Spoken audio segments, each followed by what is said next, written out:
of Quraisy atau Quraisy yang agung. Kemudian pertanyaan terakhir, apakah fakta primer sejarah pada prasasti Pangkal Buritan Besema di Pulau Sebuas merupakan salah satu bukti jika leluhur Puyang Atung Bungsu berasal dari Persia? Oke. Jadi yang pertama tadi pertanyaannya adalah di manakah makam dari leluhur Senambuntua yang bernama Raja Iskandar Zulkarnain atau Cyrus II atau Raja Persia Cyrus atau Kirus itu kan menyebutnya, atau Quraisy atau Quraisy kan. Jadi Senambuntua atau identik dengan Raja Surau ini adalah keturunan ke-14 dari Raja Iskandar Zulkarnain. Nah, makam dari Raja Iskandar Zulkarnain ini atau Cyrus II atau The Kores Cyrus II yang agung atau sering disebut The Coin of Kores itu terdapat di Iran.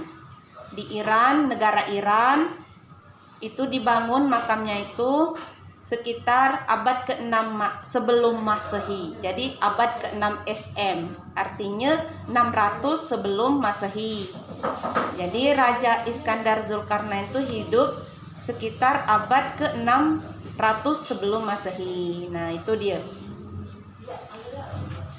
Terus pertanyaan yang kedua adalah apa hubungan fakta primer antara Senambuntua dengan Puyang Atung Bungsu atau Puyang yang mempopulerkan sebutan Besema pertama sekali di Rimba Gundalam. Jadi fakta primer tersebut terdapat pada Gelumpai, prasasti Gelumpai. Nah, prasasti Gelumpai ini disimpan oleh jurai tua kita di pemerintahan tradisional Lampe 4 Merdeka 2 Jagat Besema Libal Semende Panjang.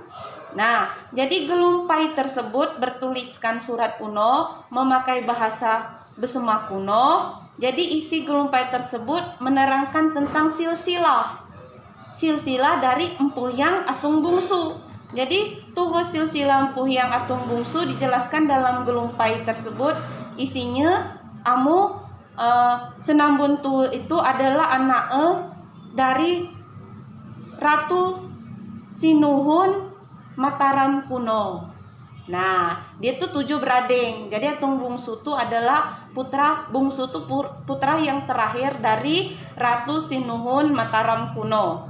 Tapi mereka tuh bukan murni dari Jawa. Mataram kuno kan dari Jawa, melainkan mereka tuh merupakan ekspansi dari wilayah kekuasaan Sriwijaya. Jadi ekspansi dari wilayah kekuasaan Sriwijaya pada sekitar masa Raja Sailendra, Dahpunta Sailendra kan mengembangkan kekuasaan Sriwijaya sampai ke tanah Jawa.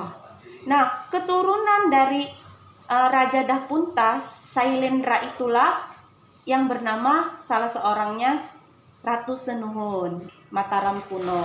Jadi Ratu Senuhun Mataram kuno itu merupakan zuriat keturunan dari Raja Dahpunta Sailendra. Nah, jadi mereka bukan murni Jawa ya, mereka tetap berasal dari Sriwijaya karena mengembangkan leluhur mereka mengembangkan ekspansi kekuasaan Sriwijaya ke tanah Jawa. Oleh karena itu terkenalnya dalam catatan sejarah kita bahwa Candi Borobudur tersebut merupakan buatan didirikan pada salah satu periodisasi masa kejayaannya raja keturunan dari Dahpunta Sailendra yang berada di tanah Jawa.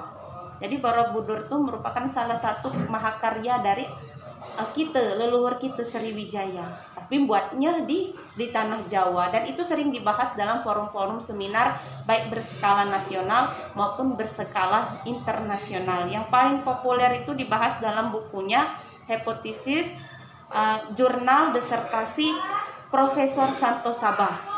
Nah, itu Jember Riau kan.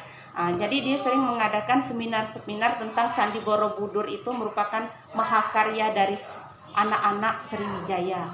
Nah, balik tadi kita fokus ke Gelumpai, leluhur Raden Atung Bungsu. Jadi dia itu adalah 7 berading, anak dari Ratu Senuhun Majapahit, Ratu Senuhun atau Mataram kuno ya. Sering disebut juga Mataram kuno itu sebagai identik Majapahit, tapi aku di sini lebih senang nyebutnya Mataram kuno. Jadi Ratu Senuhun ini adalah generasi jenjang keberapa dari Senambun Tua. Jadi Ratu Senuhun itu merupakan zuriat keturunan dari Senambun Tua tadi. Apa keturunan ke-10, apa keturunan belasan gitu kan. Ini kita perlu riset penelitian lebih dalam lagi.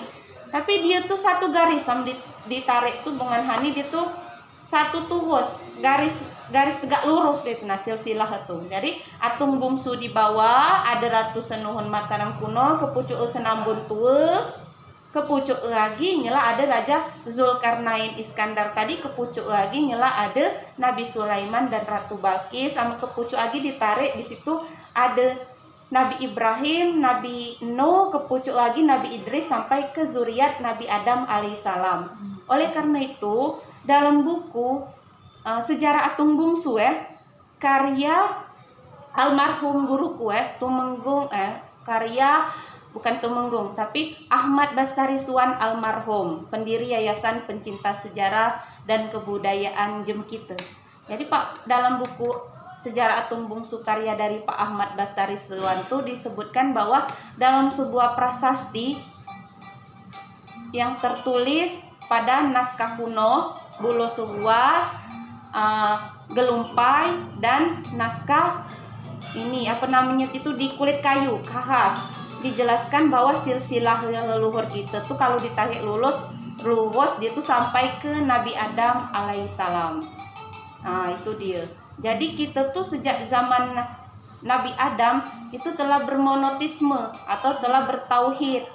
Oleh karena itu ketua lembaga adat Besema kita yakni Pak Firman Sarjana Hukum menjelaskan bahwa katanya didengarkan dari para jurai tua dan para sesepuh kita sini tua-tua jurai ninik mama atau ninik moyang kita sering dikatakan di kantor lembaga adat Besema kata Pak Firman satu bahwa sebelum Nabi Muhammad Shallallahu Alaihi Wasallam itu dilahirkan dan para pengikutnya menyebarkan agama Islam katanya datang ke Besema ini, ke tanah Besema ini, leluhur kita tuh telah bertauhid tetapi belum bersariat Nabi Muhammad karena ajaran Nabi Muhammad pada waktu itu belum turun. Nah, setelah ajaran syariat Nabi Muhammad tersebut turun kepada kita, oleh karena itu leluhur kita dan Madae di Besema nih dapat dengan mudah beradaptasi, menyesuaikan antara ajaran dari turun menurun dari leluhurnya dengan syariatnya Nabi Muhammad. Jadi betul dalam salah satu surat yang terakhir turun kepada Nabi Muhammad dijelaskan oleh Allah Subhanahu wa taala bahwa kata Allah tuh hari ini katanya telah sempurnalah katanya Islam menjadi agamamu dan aku ridho Islam sebagai agamamu. Jadi Nabi Muhammad itu adalah penyempurna daripada ajaran para nabi terdahulu. Nah itu dia kalau kata Pak Firman tuh sebelum ada masuk ajaran Nabi Muhammad tuh syariat Nabi Muhammad leluhur kita ini memanglah bertauhid katanya. Anyu lo mengenal syariat karena nggak perlu mengenal syariat Nabi Muhammad karena pada waktu itu Nabi Muhammad belum dilahirkan, mama nak kenal itu. Tapi setelah Nabi Muhammad telah dilahirkan dan para pengikut ajaran Nabi Muhammad datang kepada kita kan nyebarkan itu, jadi luhur kita tuh dapat dengan mudah legowo istilahnya tuh nerima ajaran Nabi Muhammad karena tinggal menyesuaikan baik pada dasarnya konsepnya tetap sama yaitu tauhid kan. Tauhid itu adalah yakin atau percaya kepada Tuhan yang satu. Itu. Sana berada di mana saja pada hari